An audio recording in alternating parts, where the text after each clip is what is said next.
So according to our manager in Wojnarowski, the Blazers are ramping up the trade talks for Damian Lillard.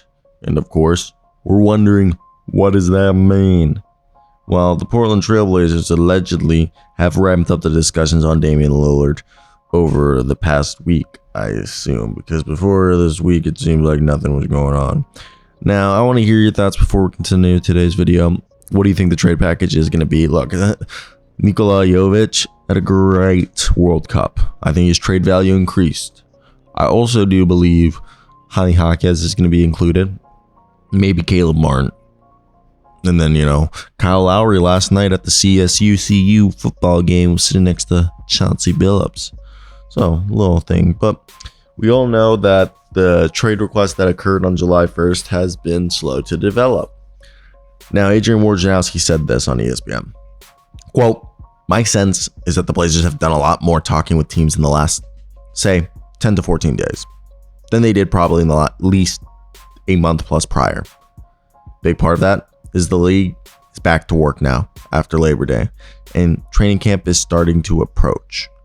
And that's the next real deadline in this process.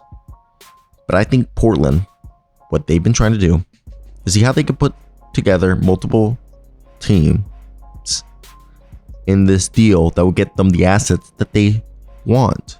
Draft picks, young players.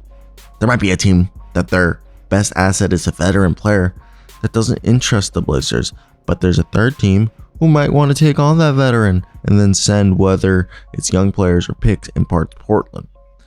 So I think they've been in communication with a lot of teams trying to figure out a structure of a deal that can get them a Damian Lillard trade.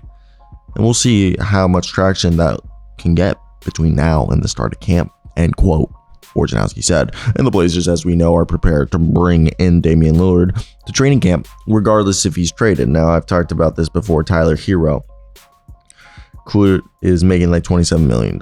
Now, if we look at the Nets salary, because we all know it's probably going to be the Nets.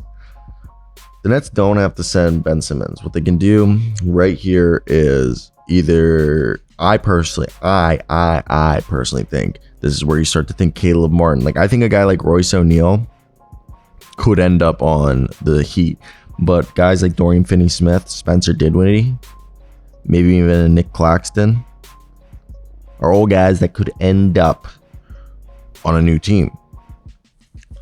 Where a team, because it's only $27 million. So if you combine Dorian Finney-Smith or Royce O'Neal, that right there is 22.